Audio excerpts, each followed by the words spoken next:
ఒక ప్రాంతంలో తీవ్రమైన కరువు వచ్చింది.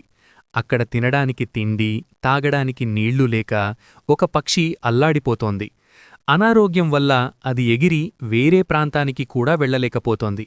సరిగ్గా అదే సమయంలో ఆకాశంలో ఒక దేవతాపావురం ఎగురుతూ కనిపించింది. ఆ పక్షి గట్టిగా అరుస్తూ, "ఓ మిత్రమా, ఒక్కసారి కిందకు దిగు" అని వేడుకుంది. ఆ అరుపు విని దేవతాపావురం కిందకు దిగి, "ఏమైంది మిత్రమా" అని అడిగింది. పక్షి తన పరిస్థితిని వివరించి పావురం ఎక్కడికి వెళ్తుందో అడిగింది. దానికి ఆ పావురం, "నేను శ్రీమహావిష్ణువును దర్శించుకోవడానికి వైకుంఠానికి వెళ్తున్నాను" అని చెప్పింది. వెంటనే ఆ పక్షి, "మిత్రమా, నాకొక్క చిన్న సహాయం చేస్తావా? నేనిక్కడ ఆహారం, నీరు లేక చాలా కాలంగా బాధపడుతున్నాను. ఎగరలేక ఇక్కడే పడి ఉన్నాను. నా కష్టాలు ఎప్పటికి తీరుతాయో ఆ భగవంతుణ్ణి అడిగి నాకు చెబుతావా" అని కోరింది. పావురం సరేనని వైకుంఠానికి వెళ్ళింది.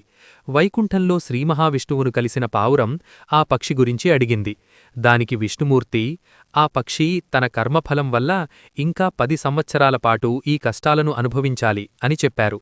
ఆ మాట విన్న పావురం బాధపడి, "స్వామీ, నేను వెళ్ళి ఆ మాట చెబితే ఆ పక్షి తట్టుకోలేదు. దానికి ఉపశమనం కలిగే మార్గం ఏదైనా చెప్పండి" అని ప్రాధేయపడింది. అప్పుడు విష్ణుమూర్తి చిరునవ్వుతో, "సరే, ఆ పక్షికి ఒక మాట చెప్పు. తన జీవితంలో ఏది జరిగినా, అది మంచైనా చెడైనా, థాంక్యూ గాడ్ అంటే దేవుడా నీకు కృతజ్ఞతలు అని అనమని చెప్పు" అని పంపారు. పావురం తిరిగి వచ్చి పక్షికి ఆ విషయం చెప్పింది.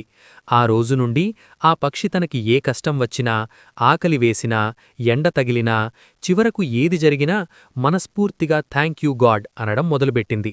కొద్ది రోజుల తర్వాత ఒక అద్భుతం జరిగింది. మబ్బులన్నీ ఒక్కచోట చేరి కుండపోతగా వర్షం కురిసింది. ఆ ప్రాంతమంతా పచ్చదనంతో నిండిపోయింది. పక్షికి తిరిగి బలం వచ్చింది. మళ్లీ అటువైపుగా వచ్చిన దేవతాపావురం ఈ మార్పును చూసి ఆశ్చర్యపోయింది. వెంటనే వైకుంఠానికి వెళ్లి స్వామిని అడిగింది. "స్వామీ, 10 ఏళ్ల కర్మ అన్నావు కదా, 10 రోజుల్లోనే ఎలా పోయింది" అని.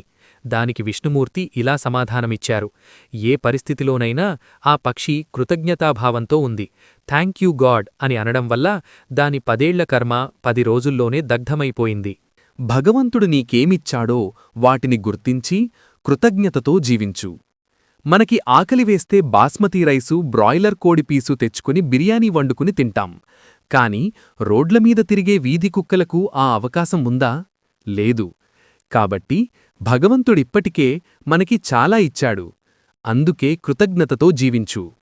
నీ జీవితంలో ఏం జరిగినా సరే జస్ట్ సే థాంక్యూ గాడ్. ఖచ్చితంగా నీ జీవితం మారుతుంది. మళ్ళీ కలుద్దాం. మీ సూర్యనారాయణ సుంకర.